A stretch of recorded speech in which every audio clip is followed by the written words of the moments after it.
First of all, though, is it right to raise the minimum wage? It's Vanessa Feltz standing in for Jeremy Vine, and let's see what the guests think. Here's lefty point of view, Aisha Azarika. And I just feel that people have had a really punishing time, so I think this is a really good thing. I wonder what Daily Express hack Carol Malone will say. Carol, how do you feel about it? No, I don't think it is, because I'm just reading what businesses are saying, and particularly what the hospitality industry is saying, which was hammered during COVID, now going to be hammered again, because what they're saying is they can't afford to take on other people. And what they're saying is they're going to have to pass on these increases. You just read out a figure there, £1,000 a year. They're going to have to pass that on to consumers, which isn't fair. And I always think it's a mystery to me why you can have unemployed people on £12, 12p an hour.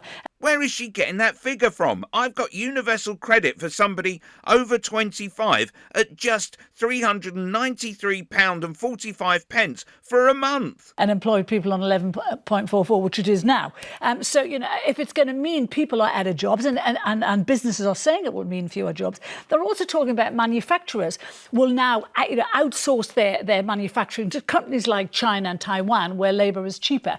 It's all well and good just saying no, but what's the alternative? There's nothing constructive here, just an expectation that people struggling to live should just accept it. Rather than doing it here. So if it's going to do all that, it's not a clever move. And it won't help the poorest people in this country, because the poorest people are relying on benefits. So it's not going to help the very poorest in society. People who are working are going to food banks. So you're talking out of your arse, Carol, when you say it's people on benefits. Here's Vanessa coming in to challenge Carol. I think it's a mistake at a time when we're supposed to be Not sure that's skint. entirely fair. What we're really talking about here is not the poorest people who are relying on benefits, but the poorest people who are working and who might be on 0 hours contracts, which makes it almost impossible to budget carefully and properly, because you don't know what you're going to earn, whether you're going to be committed to work or not. This is a humane thing to do. Remember, before the national minimum wage was introduced, same arguments. Business said millions of jobs are going to go. We're not going to employ people. That didn't happen.